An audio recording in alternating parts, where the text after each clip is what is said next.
Ladies and gentlemen, let's go comedy. It's now time for Let's Just Say. Please welcome your host, Amy O'Brien.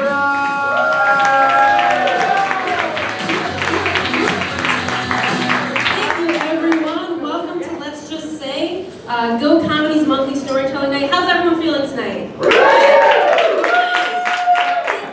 Thank you so much for spending your evening here with us.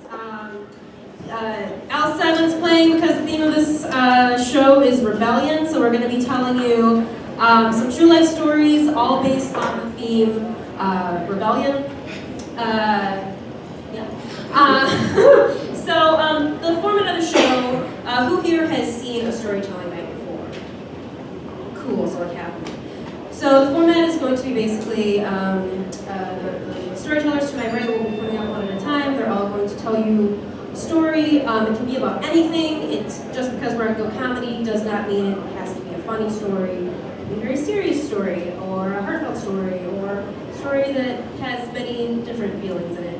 The only thing that they have in common is it's based on the theme. And really the only other thing you need to know is that the time limit before the stories is 7 minutes. And when they reach 7 minutes, I'm going to very sternly play my tiny harmonica, which they'll get off the stage. Don't worry. No, it's just let them know to start wrapping it up. But it's a very easygoing night, and I'm looking forward to hearing everyone's stories. I only know like tiny little tidbits about each one, and I'm happy that I'm going to be telling the first story because when I think about the theme rebellion, the only story I have to tell feels like the most obvious one to tell, like the original rebellion story, it's probably like there's cave paintings of it. It's like the Beowulf of rebellion stories. It's the first time I got drunk, guys. Which this is basically a story about how bad I am at being bad. And it was also such a long time ago, also going into the Beowulf theme. The year was 1999. And yeah, not nearly as cool a year as Prince said it would be. But I mean, things were pretty good. I had just turned 15. I had just finished the 9th grade. I had a good amount of friends. I had just seen my first concert without my parents. 311 was Special Guest Incubus. So things were going pretty good. And I had big plans too, because I had this friend, Amber, who was in my class, and Amber lived with her grandparents in Summerline, where my high school was. But she was going to Texas for the summer with her grandparents, and good old Amber, before she left, gave the house key to, I don't remember who, like one of us, it wasn't me, but she's like, I'm going away for the summer, have parties, have fun. And so then she left, and there was parties at this house every day, and for like 2 weeks, nothing happened and no one got caught. And finally on the night that I decided to go, I told my mom, I was thinking like, what did I say? And I was like, I told my mom the truth. I told her I was spending the night at Amber's. I just didn't tell her that Amber, her grandparents weren't there. So my mom actually dropped me off to this insane party because you couldn't tell anything from the front. And so I go inside and I start drinking, I don't know, Captain Warren. Like everyone knows what that feels like. And but it was pretty fun because it was my first time. But I'm busy like experiencing the first time being drunk. I don't notice that the house is like being destroyed. Like people are like putting out their cigarettes on the carpet. Things are falling off the walls. The couch breaks because too many people are like the couch collapses because too many people are sitting on it / like wrestling on it. And I do remember like watching like liquid like seep into piano keys. And I also remember there was a pool in the backyard, because of course there was a pool at this house, and there was a big tall light, like floodlight. And I remember watching a classmate shimmying up the pole to cut the wire with a knife so that the backyard would be dark, which was pretty counterintuitive, I don't know. So then we were swimming in the dark. So And it's fine. It's like you're whatever. It was a good time. And pretty late in the night, my friend Samantha comes up to me, and like Sam like had all kinds of things like this on lock. Like back in middle school, she would like throw slumber parties, but like she'd sneak boys in too. Like she like knew how to like get away with things. And this is the person that came up to me, and she's like, "I'm leaving. You should too." And I was like, "Get the fuck out of here!" And I just like stumbled away from her. So she left, and very soon after that, I'm like drifting asleep on the broken couch. And the only people left in the living room are 5 people I do not know. I don't even know if they went to my school. They looked vaguely familiar. They were around my age. And I'm drifting asleep until all of a sudden I bolt up, and everyone is already standing, and there's cops walking up the driveway. And in my like sheer terror, which like confirms like horror movie shit, like instead of running out the back door, I run up the stairs. And everyone else follows me because they're also just as dumb. And then I remember like looking out her bedroom window and being like, can I, if I jumped, like what would, and then like the cops just come in and it's over. And we get put, so I get taken in the back of a cop car. We don't actually get arrested because we're all like 15. The cops just take us to the police station, like call our parents. And like, I can, like there's lots of parts of the story that I don't remember very clearly, but my mom's face when she came to pick me up like 3 hours later, like she hated me. Like I can see, like I'm looking at it right now. And she had every right to. Obviously, I had lied to her. I had been drinking underage, and come to find that the police had called Amber's grandparents in Texas. And Amber had adamantly denied ever giving her key away, so now we were all getting charged with breaking into her house. So it was a really bad summer after that. So they said that, but then they still stayed in Texas for all summer. So I was just grounded and contemplating, you know, like having juvenile charges, and I was still like getting a tan because like that's what teenagers do when they're deep shit. They just lie outside miserably. And late hero in the story, when Amber finally returns, my friend Jessica comes to her house and she's like, "You're a liar," and she like gets Amber to admit that like she gave her key away. So no, I didn't get any like criminal charges. Her grandparents just got to remodel their house with my parents' house insurance money. This was literally the first time I had gotten drunk. Like, you know, you say it's your first time and you get caught. It was my actual first time. And I wish I could say I got better at rebelling against the rules, but the next summer I snuck away. I told my mom again that I was spending the night somewhere when I was really driving to Chicago with a boy to see Our Lady Peace. Like, it's so obvious what years this story happened in. And he was actually the boy next door, and when we got back, he put up pictures of the trip, and his mom saw it and just walked over and told my mom. So, long story short, I gave up at trying to rebel after that because I was so bad at it. And I think the reason why is because things like that don't really interest me. I'm not that big of a drinker, and I don't really like lying or sneaking around. I actually really like the truth and telling the truth, and I ended up making a career out of that and going to journalism school, and now that's what I do. So that worked out for the best. And so I became a journalist. I have to this day never talked to someone named Amber again. And I don't think I've had Captain Morgan since, so that's my story.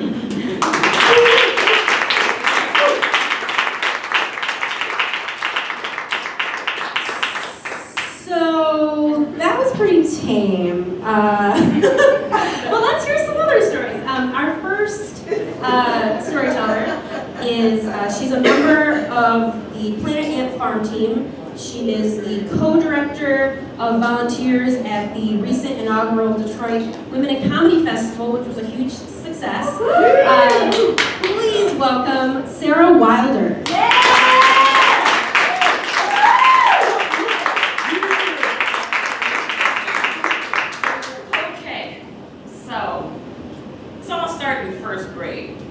Wow. Yeah. I had my very first, only first grade teacher, Mrs. Peters, and she was the sweetest, kindest woman a first grader could ever had. I mean, we sung Getting to Know You from the King and I for the spring concert. On Christmas, we ate homemade cookies, especially you can have homemade cookies. And she was just, oh, awesome. And then one day we had a substitute teacher. His name was Mr. Black. And ironically, he was big, he was tall, and he was black. And up until that point, the only two teachers that I ever had in my whole life were white women. And it's like, okay, most teachers I know were white women. My brother had a black woman as a teacher. It's like, okay, well, my dad's black. I have black uncles, my grandfathers are black, they're really cool guys. No problem. So he came, we did worksheets, we colored, more worksheets and we colored, we ate, had recess, and you know, as little kids, I don't know, familiar. Once they get that in their system, they're chatty, they're talking, you know, hopping around. We get back into class, we're coloring. Coloring's now the best thing ever. He's sitting behind me, because we have our small little desk. He's rocking back on his chair. His foot is right by me on the desk. So, you know, I'm busy coloring, I'm drawing, just quietly doing my own thing. Because he had enough of it, because all of a sudden, the yardstick comes right past my shoulder, slams on my desk, he takes his foot off, and he screams in my ear, "Everybody shut up!" He apologized profusely for yelling at me, because at that point, I'm traumatized, because all the men that I knew was never yelled. So, little did anybody know, that activated something. And so, throughout the rest of my career as a student, I gave hell to every substitute teacher that ever came in. I mean, I was still the perfect kid during normal hours, you know, she's 4.0 student, you know, sometimes she's a little goofy, but she does her work, she's quiet, she stays focused, and, you know, scholarship awards, blah, blah. But if a substitute teacher comes, you're not my mama, you're not my dad, and you damn sure you're my teacher, you can't tell me what to do. So, I was just a little hellier. But it didn't stop from substitute teachers. We also had guest teachers. Like, for instance, in 6th grade, we had a French teacher. All of us wanted Spanish. I loved Spanish. Spanish was great, but we ended up with a French teacher. So one day, while she's telling us about masculine and feminine pronouns and verbs and blah, blah, I stand up and talk about what my brother told me. I asked the class, does anybody know what voulez-vous coucher avec moi means? And my classmates, they don't know. They're like, no, I don't know. Tell me, what is it? My French teacher's like, no, don't do it, Sarah Wilder, don't do it. It's like, no, do you really want to know? Yeah, tell us. So I told him. She quit the next day. Shame to say, I'm still kind of proud of that. But yeah, after that, I still just kept going on, giving substitute teachers hell, just, I guess, giving them a run for their money.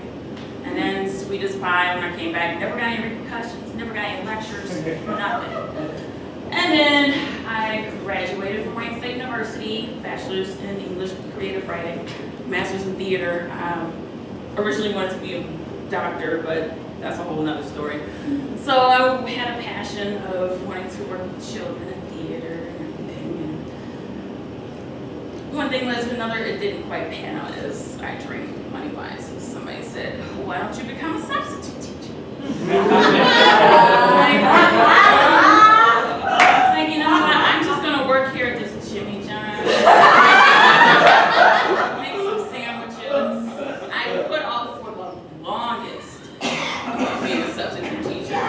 And finally I gave in, completely forgetting about all of these stories until I'm talking to you guys right now. Unfortunately, my very first class was middle school. And yeah, they gave me hell. Every last one of them, working all the nerves, and I'm trying to remember all the training, all the little video tutorials, how to handle a classroom, and how to diffuse bullying, you know. Just like, so I got home and I got on Facebook, because I don't know, like maybe one day, maybe somebody will forward this to a substitute teacher. I didn't know any of them. I wish I had a list. I would definitely apologize to them today. I'm sorry, I put you through so much hell. I did not know until I became a substitute teacher. And I'm still a substitute teacher, mind you. I just don't work with middle schoolers. But yeah, that definitely activated me, and I just try to remember to tell others advice.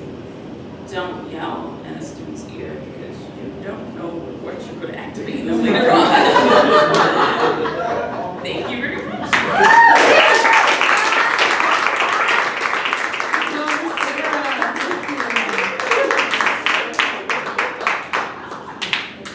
Our next performer is a frequent performer here at Go Comedy and other improv venues around the area. Please welcome Mike Magyar.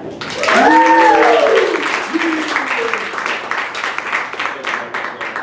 want to preface this story by saying that I've never told this to anybody. And I never thought that I would ever share this with anybody, but I'm going to share it with you now, so just hang on.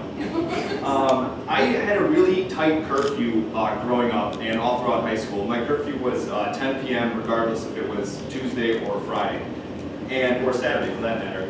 So I came up with this system that I would use to sneak out of my house every single night, and I did this for a year and a half. Every single night for a year and a half, I snuck out of my parents' house. So I'm going to walk you through that system now. I would wait in my room, fully clothed, under the quilt until they went to bed, and I knew that they were asleep because whenever my dad fell asleep, the wall that we shared would start vibrating from his snoring. So that was like a little alarm for me, telling me that it's go time. So I would slowly open my bedroom door, go down the stairs like a cat, all fours, backwards, making sure to avoid the step that he purposely didn't screw down when we changed out the carpet so that it would squeak. And then I would go down to the first floor, I would grab my shoes, I would walk out to the back to the sliding door. And we had these like, you guys know the blinds that are like super long and make horrible racket when you try to move it inside? So I had a system. You would grab them and then just slowly kind of pinch them together. And then you'd grab it at the top and then just slide them all over. And it was really silent, it worked. I would unlock the door, I would slide it, and this whole time I'm just like sweating and knocking every single night. I'm sweating and I'm nervous, and I'm like, oh, shit, they heard me. I would hear rustling upstairs, I would freeze with the door open. I'm like, if they walk down now, I'm fucked. I'd get out of the house, okay? And then I would walk around the house. Sometimes I would forget the car keys, so I'd have to go back in and grab them. But I would go around the house, I would unlock the car, and I couldn't start it because their bedroom was right by the driveway. So I would put the car in neutral. And then I would push it down the driveway. Because if I pushed it down the driveway and maybe like 100 yards down the road, there's this really long road that I would just coast in neutral all the way down, start it, and just go on my way. By the way, I didn't do anything cool when I did these things. I would meet up with my friend Andrew. First, I would go to the Mobile on the corner, buy a pack of cigarettes and 2 Arizona green iced teas with ginseng. And then I would meet up with my friend Andrew. We would go to a gazebo that was in the middle of this subdivision, and we would drink Arizona iced tea and smoke cigarettes. Until like 4:30, 5 o'clock, and then I would sneak back into the house and wake up and go to school the next day. So, this point in the story, everything's going fine. I'm outsmarting the blinds from hell. I'm outsmarting the creaky steps. Everything's going perfectly. I get into the car, I open the door, I start putting my back into it, I'm pushing it down the driveway. There's a dip at the bottom of the driveway, and the car got stuck. So at this point, I don't know what to do because if anybody wakes up and sees me trying to push a car that's halfway down the driveway, halfway in the road, it's not going to end well for me. So I'm literally almost throwing my back out trying to get, it's a 1998 Dodge Caravan. So I'm trying to push this thing out of the dip and it's just not working. And I'm pushing so hard that my stomach and body gets a different kind of signal. So at this point, I really need to go to the bathroom. And so I'm sitting there, and I remember taking a moment going, what the fuck do I do? I don't know what to do right now. So I look across the street at my neighbor's house, and they had this really great looking bush. This is number 2, in case you guys are wondering. And I'm like, you know what? Fuck it, I'm gonna go to the bush. There's nothing else I can do. Because if I sneak back into the house and they wake up and see the car and me, I'm not gonna be able to explain that away. So I go to the bush, I start doing my business, and because I'm responsible, I put the hazards on. On the minivan, because I don't want people to, accidentally hit it. I don't want people to see it. It's the middle of the night. So I start doing my business, and then I'm like, oh shit, there's a car coming down the road. And I'm like, this car's going really slow. They're going like 12, 13 miles an hour. And it gets closer, and it's Oakland County Sheriff. So I'm in this bush, going, I can't go out. If he tows the car, whatever, my parents are going to report it stolen the next morning, and we'll figure out what to do from there. I can't come out from behind this bush. For some reason, I'm like panicking and just sweating and shaking, and he just slows by and looks at the car and then drives off. Like doesn't get out of the car or anything. And at that point, I'm like, holy shit, lucky break, great. What do I do for toilet paper? So there's this like vine next to it. I grab a leaf. Stop me if this is too much detail. I grab a leaf and take care of business or whatever. And I'm like, okay, well the car's still stuck in the driveway. So I start pushing. I push and I actually throw out my bag. So I'm sitting in this car and I'm like at this point rolling down. I get it over the hill. It's rolling down the thing. My back is aching. My ass is itchy, and I'm like, I'm a good friend. I told Andrew I was going to go pick him up. He's expecting Arizona iced tea. I can't let him down.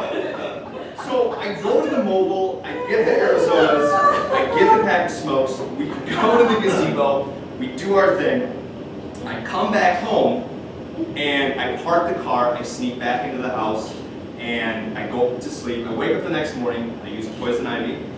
Yes.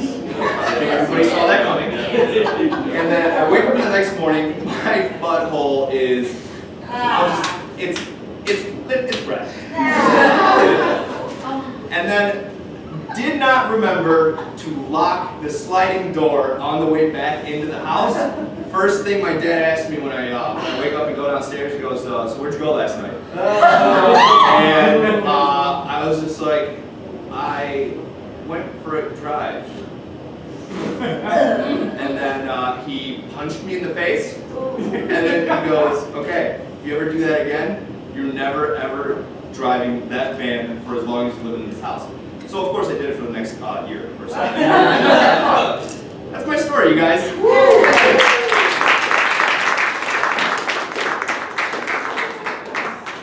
The first like 2 minutes of that, I was like, God, you should be like an assassin or something. But you shouldn't. No.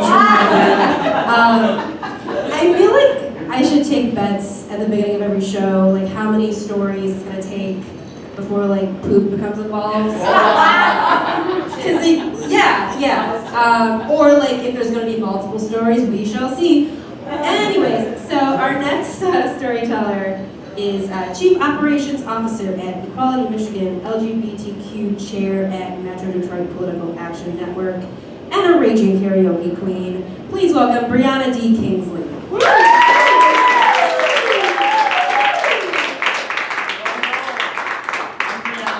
My friends call me D. D from the D, working on some double Ds. Keep praying for me, people. I'm halfway there. So I don't know what I'm doing here. I know nothing about rebellion. I am such a sweet, shy, demure woman. I am always respectful in every space. And the last thing I want to do is make anyone uncomfortable. Except I kind of live for that. So, a little bit of backstory, right? So how did I become this radical trans woman activist that's out in the streets blazing trails? When I started out in the Apostolic Pentecostal world, has anyone heard of Apostolic Pentecostal? I see a couple people and a lot of oohs. You know what's coming. You know what's coming. Can you imagine me in the Apostolic Pentecostal world, you know, trying to pray to Jesus to please forgive me for this that I'm doing. I can't stop, God. I'll you know, help me, Lord.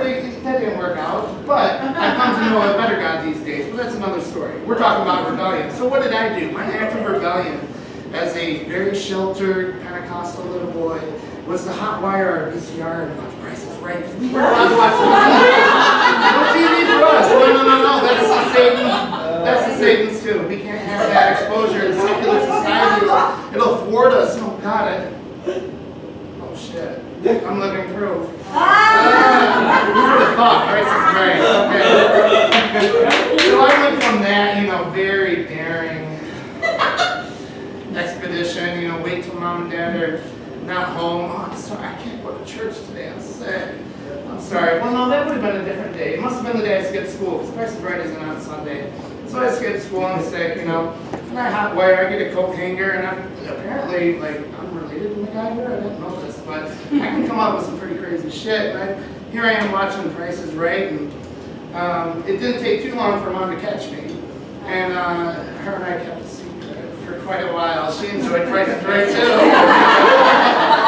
But then today, she still watches Price is Right. So a long journey, a crazy journey, and a journey that has required me to stand up and stand out if I want to get any kind of respect. And usually then it doesn't always work out.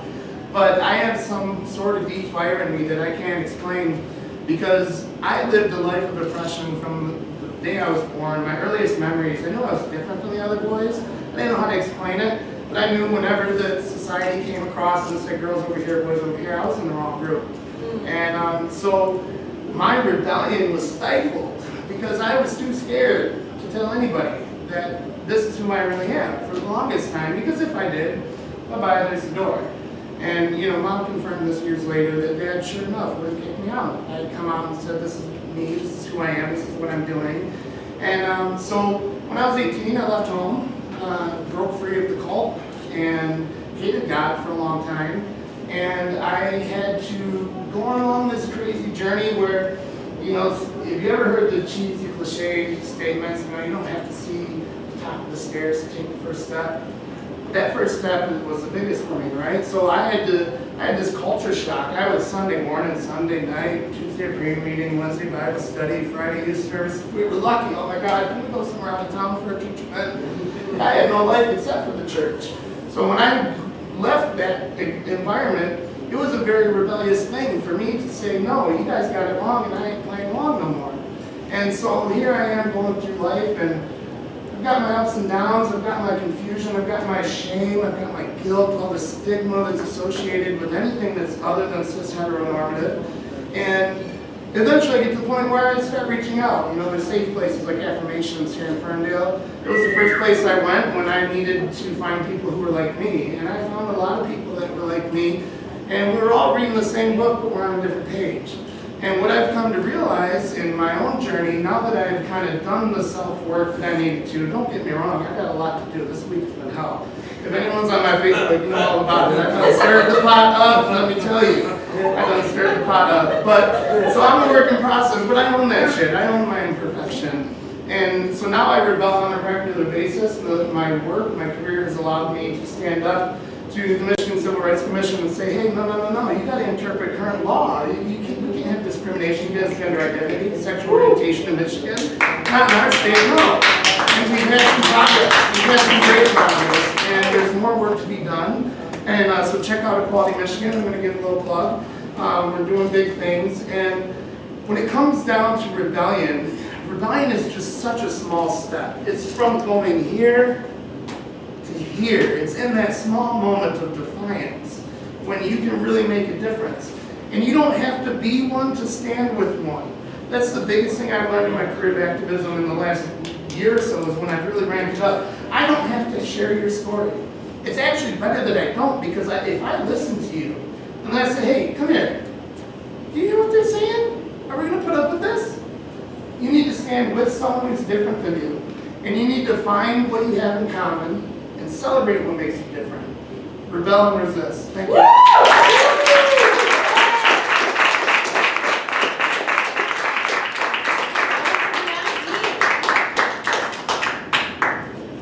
Hello. Thank you, Dee. Thank you so much. Our next storyteller is a resident cast member here at Go Comedy, as well as a member of the League of Pointless Improvisers. Please welcome Chris Fortin.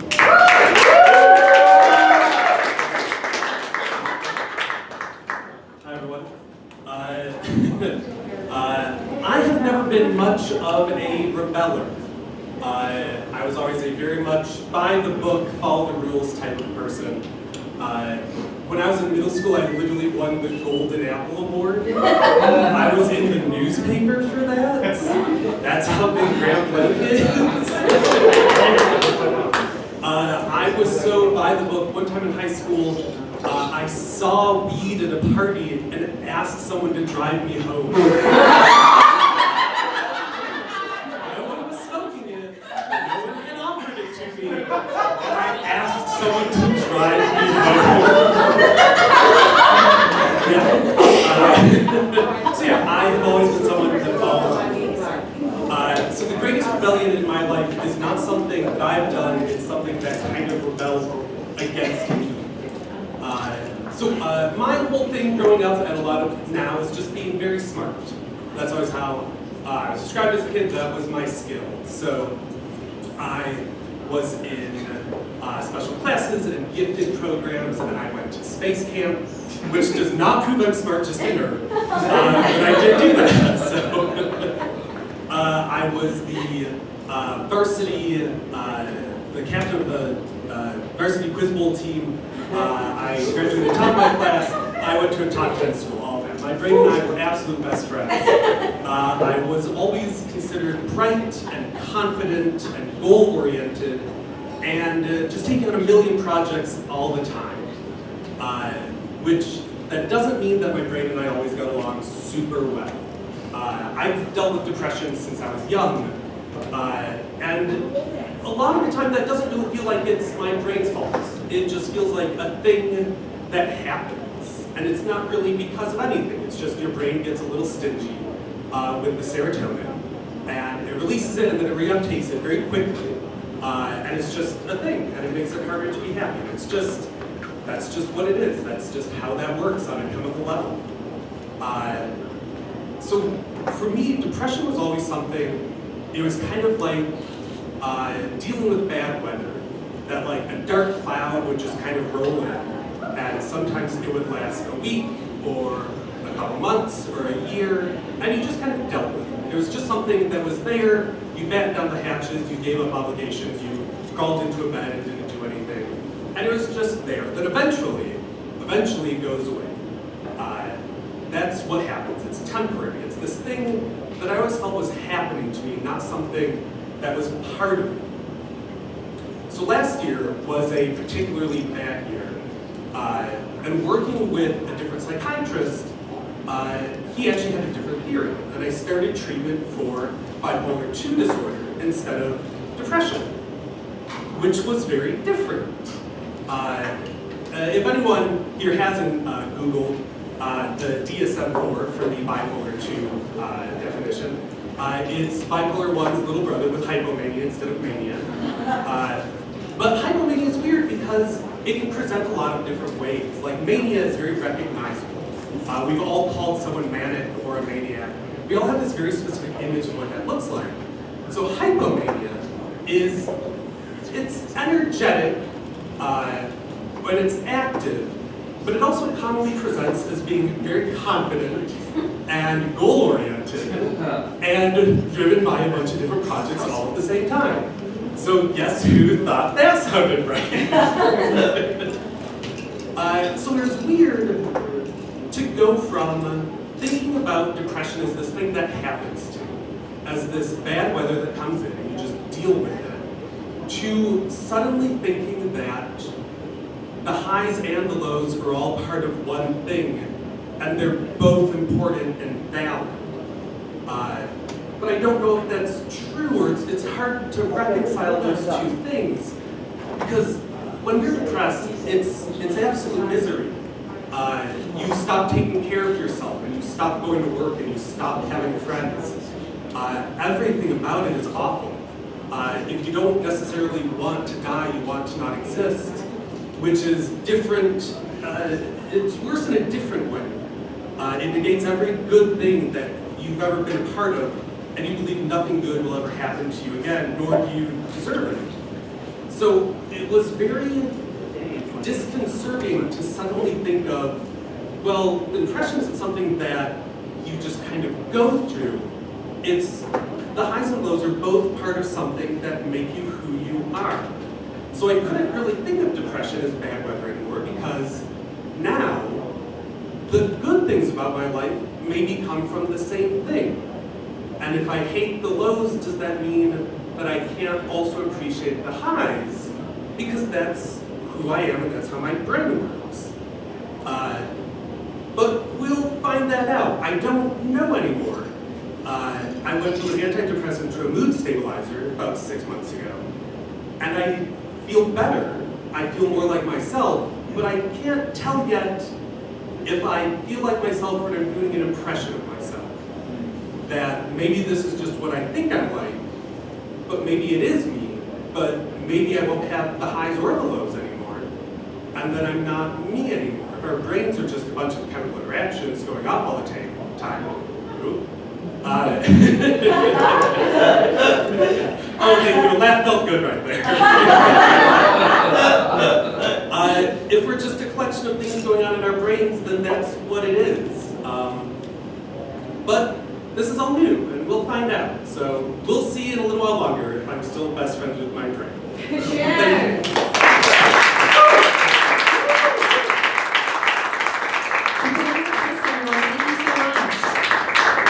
How's everyone feeling? Still good? Good? You guys have been a really great, supportive audience, and we all appreciate it. I do want to say that this show, it happens once a month, and if you are sitting out there and thinking, I think I could do that, you should talk to me, and you can. We always, I try to have newcomers every show, people in this lineup. Some of them are doing this for the first time. It's a lot of fun. And so make sure if you want to be involved, talk to me after the show. The theme for July is Admire, just throwing it out there. We also have, I want to plug a couple other shows at Go Comedy. There's a new sketch show called Swine and Potato. If you have a love of apparently super, super dumb stuff, like dumb comedy, if you like laughing at dumb stuff, that's for you. It's playing Thursdays, the next few Thursdays. There's also coming up next Wednesday, Female Hysteria, which is an all-female improv show, female identifying. There's going to be all-women improv troops, and then afterwards a jam. Everyone's welcome to come to that, so make sure to check that out. I think that's all that I have to tell you guys.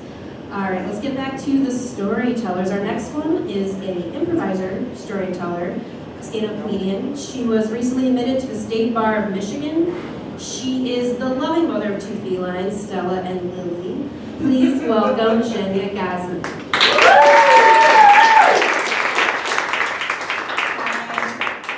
I never do this holding a microphone, so it might be a disaster, sorry. All right, once upon a time in Minnesota, I fell hard for a Republican. A Jewish Republican with ambitions to be U.S. president. As winners. And since the Republican Party loves minorities who vote against their own interests, I could totally see this man being their golden boy one day. His Fitbit was set to no Obama. He had a photo with George W. in his bedroom from his days interning for Karl Rove. And he expressed his emotions through music videos of Brad Paisley and Alan Jackson. I was a straight-ticket Democrat, allergic to country music, and well aware America elected Al Gore. There was something in the water in Minnesota. All the red flags looked green. To me, he was a good man, a promising leader, and the future father of my children. Dear God. So we started dating in June 2011, and the classic 3-date rule applied. You fuck or you break up. He broke up with me. I was relentless. I was like a puppy dog kicked out of the only home that I knew. I moved across the Twin Cities to Minnetonka. I started working out at the break of dawn at his gym. I started worshiping in his synagogue. Yeah, bad news, right? Yeah, girl. I know, like a total fucking stalker. So I remember countless mornings showing up at LA Fitness in Hopkins and scanning the parking lot for his red Mustang. And if he was there, he would say hi and we would chat. He would walk me after my workout to my car, total gentleman. And my personal trainer would say, damn, he is so into you. And I would clarify, no, he insists he is not. And I thought, okay, it must be my politics. So I stopped posting progressive stuff on Facebook. And I thought, okay, it might be my taste in music. So I started listening to, Alan Jackson, George Strait, lots of slow singing white men. I thought I wasn't involved enough in the Jewish community. So I started going to happy hour mixers. Then, believe it or not, we had a long phone conversation, and on November 11th, 2011, he asked me out. I felt like I won a war. I know you all are like, that's like the worst thing that could happen, right? It was. It is shocking the pace at which our relationship moved once the light switch flipped. Before I knew it, I was picking up Fruit of the Loom boxer briefs at Target. He unilaterally decided to forward mail to my apartment and took over drawers in my dresser. And I decided that I love Miranda Lambert and Jennifer Nettles. And we tried to talk politics, we did. He would take everything very personally. Like, his response to any conversation was, why are you being mean to me? So I flipped gears. I flipped gears from taking the liberal position to just trying to help him be like less racist. I was like, no, Mexicans do not cross the border to rape and pillage. And no, African Americans do not choose welfare over employment. And no, like banning abortion will not like save lives, And for someone who hated handouts, he certainly didn't contribute towards rent. So it was like a giant eraser was wiping out my personality, and I was kind of like closing in on myself and unraveling at the same time, which was bound to happen. Until that night when I finally rebelled. We were watching the Republican primary debates at his family's house with his mother. And, as a good girl, I handed over my phone to him because his family hated any time you were doing anything with less than undivided attention. And I started asking questions about the candidates, about the issues, to which he and his mother didn't have answers. I knew who would. Google. I was like, I asked for my phone. And so the rest of the debate, I'm like researching issues, looking at background information. The debate ends, and I look over at his mother, and she's smiling. And I'm like, oh, she's thinking something nice. She's imagining our future wedding. This is where my head is at. So I say, oh, what's on your mind? To which she responds coyly, oh, it's nothing. And I think it's something nice, right? So I press, and she's like, I can't believe how rude it is that you've been on your phone for the last hour. He was sitting next to me, he said nothing. We get in his car, and I'm like, where were you? To which he responds, you were so rude to my mother. I should have like, go fuck yourself, right? But I didn't. We get to my apartment, and I say, one of us is sleeping on the couch. And I had never said that to him before, because I've been like loyally following him around. And he responds, better yet, I'm gonna sleep somewhere else. And it was like this moment when I'm like, he can sleep somewhere else. Like, he never has to sleep here again. And I was like, take your shit and get out. He still went to Mexico by himself on the trip that I paid for by us. So, I know, asshole. Can I tell you this? He emailed me like the amount of time he did on the elliptical because he was like so proud of himself and not aware that it was so over. So, moral of the story, kids, if you want to vote for a Republican, do not sleep with a Republican. If you want to throw some rebellion, love a socialist. Sing that, George Strait.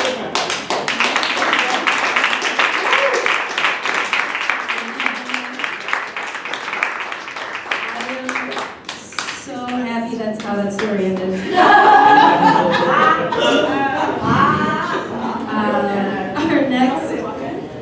Our next storyteller is a Go Comedy student, an IT analyst, and a former cheerleader.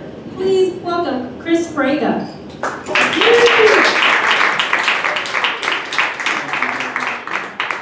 So I just signed a lease to a new house. That's why I ran in the door and sat down right there and talked to Amy for like 5 minutes.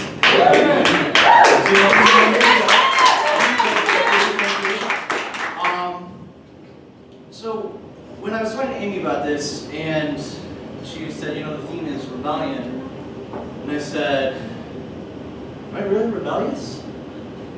And then I can hear of my parents coming over, my helicopter parents coming over and saying, hey, what are you doing? 5 minutes later, hey, what are you doing? And so that's kind of been my life ever since I was able to walk until basically, I mean, they still do it today. Less so, but they still do it. So I graduate high school, right? 2010, graduate high school. Feeling good about myself. Going to Michigan, as you can clearly see. I'm feeling good about myself, you know? I'm finally able to have that freedom to, you know, do whatever I want, to have this freedom, have this choice. I've got plans, you know, I'm gonna be an engineer. I'm gonna do all these cool things. I'm gonna go work for Google. You know, I had all these plans. You know, I was gonna be my own person. Until I hear my parents, especially my mom, always kind of texting me saying, hey, are you doing your homework? Are you going to practice? Because at the time I was on swim and dive. Very athletic, obviously. Just texting me all the time. Hey, what are you doing? And it came to that realization that, you know, I don't need to tell them. You know, I am, you know, 18, 19, 20 years old. I don't need to tell them what I'm doing. I'm going to try and outrun this helicopter. Spoiler alert, it does not work. So, start getting into, start drinking, having some fun. Suddenly, I'm skipping class. My grades are starting to fall. I ended up leaving the swim and dive team. Bunch of assholes. And then I was like, still wanted to be involved. I still kind of, I got all this stuff going for me. I'm still, I'm going to graduate from Michigan. So, I'll do cheerleading. So I get into it. I start getting, developing my skills, start doing cheerleading. That's going really well for me. School, not so much. I'm drinking a lot, partying a lot, grades are suffering. And then we get to my first National Cheerleading Association competition. So this is like the nationals, cheerleading, collegiate cheerleading. And we're there, and we had practiced and practiced and practiced. And we competed, and it came down to somebody else's routine, and they had to stop in order for us to win. And they did. They stumbled. So their deduction cost them the championship, and we won. We were national cheerleading champions.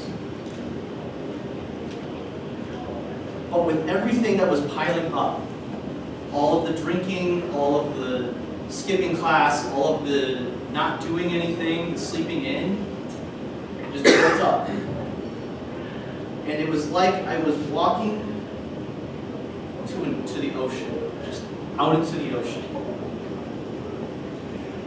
And I just kept walking and walking. And my feet hit the water. And I just kept walking and walking. And suddenly the water is rising. And it keeps coming up and up. And suddenly, I can't breathe. I walk back to my hotel room. Probably should have warned you about this. There's self-harm triggers, so if anyone has triggers.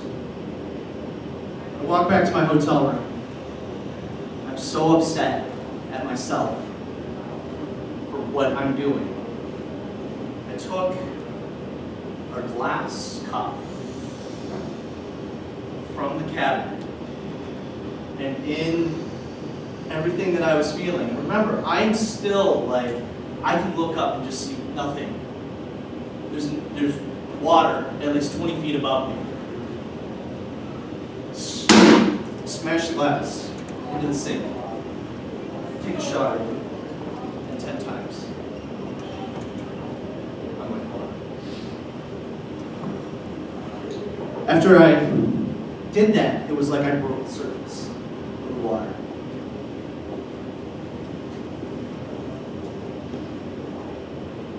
And I knew that there was something wrong. Luckily, my teammates came by. They saw how shitty of a situation I was in. And the next day, after we got on the flight back to Michigan, I went and saw a therapist. Started getting everything together. Suddenly, my grades are starting to come up. I'm not missing class.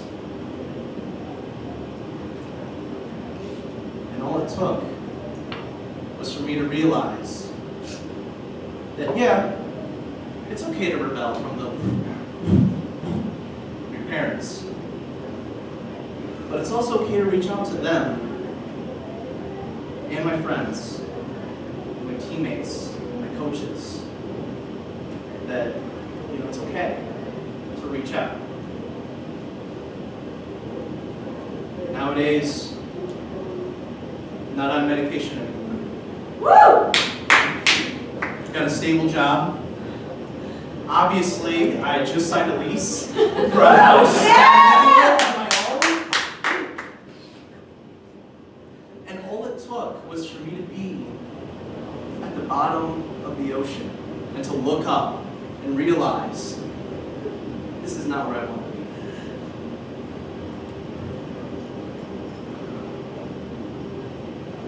it's okay to rebel, but sometimes you just have to look at yourself and say, hey, am I really doing okay? Is this really where I want to be?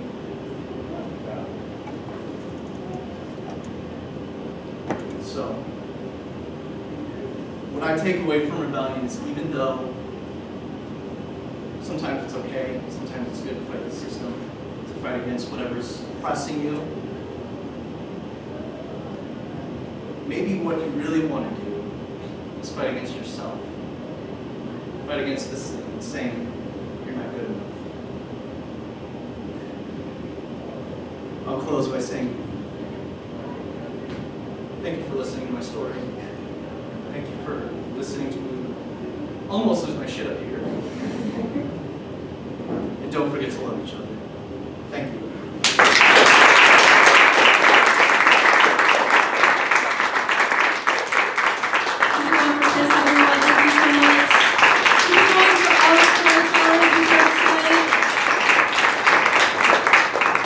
We are, sadly, at our last storyteller.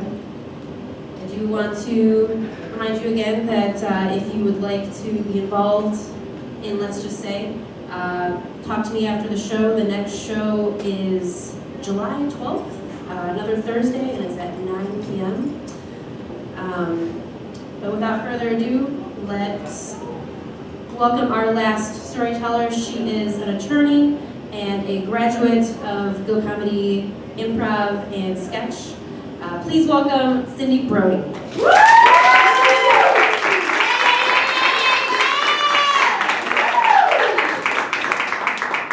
Hello. Now, anyone who knows me would probably expect my story to be about me doing the rebelling, but this is about being the object of rebellion by someone who I thought really loved me. This all starts close to 10 years ago when my sister got fixed up on a blind date. And she came home from the date and she says, he's a really nice guy, but he has 2 cats. No, we do not dislike pets. We just like other people's pets. We just like them in their houses. So, spoiler, they're married now, but so we got used to the cats, and we even started to sort of like them. The older cat passed away of some illnesses, and the cat that remained was Melrose. And Melrose had actually been left with my brother-in-law, like to be a cat sitter, and people never came back from him, so I think he had some abandonment issues. But he would not play with toys, he would just sort of sit there and look at them. And he was a perfect cat for me because he would come over and he would want you to pet him for maybe about 30 to 45 seconds. And that was as much pet activity as I needed. So we got along great, and I started calling him nephew. And I got him this great gift. It was one of those water bowls with a tank on top, so it was never empty. Yeah. So historically, Todd had had a professional people or full-time cat carers come in if they were out of town.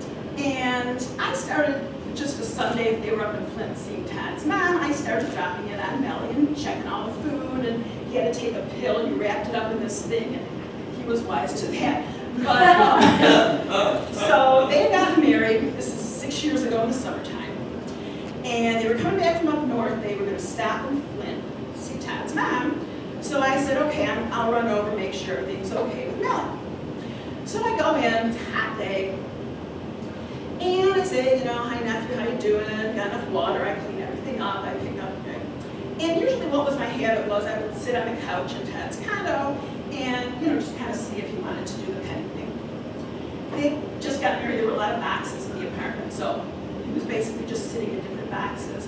And I could see that he did not want to interact. So I said, okay, Mel, food guy will be back pretty soon. Todd thought of him as food guy. And I go out, I had come in through the garage. So I'm closing the door, I'm like, bye, Melly, and suddenly I hear a sound like they cut from The Exorcist because it was too scary. And the next thing I knew, all 3 of Melly's teeth were in my instep of my foot, and a claw was in my right ankle. Okay. Most people, I think, when being attacked by an animal, try to push away the animal and put something in between them and the animal. No, I ran back into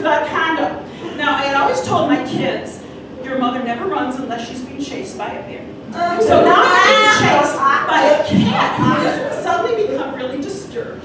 And it's not a large house, so I run around the couch. I say, should I jump up on the dining room table? No, jump, and then I will be dinner. So I run back toward the front. There's a front door, a garage door, and a door to a half-bath laundry room. Do I run out? No, I lock myself in the half-bath laundry room. The cat is still outside the door. So I sit down, I take a little Kleenex, I dab at my bloody wounds, and I call my sister and I tell her what happened. And she says, as long as you're in there, can you do some laundry?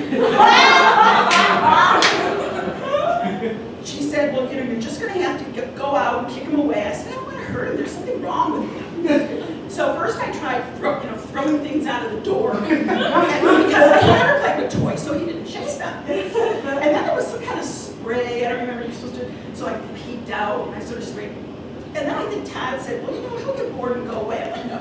A dog is stupid and thinks if you close the door, you're gone. This cat knows I'm still in here. So finally my sister she says, there's a couple rugs on top of the washing machine.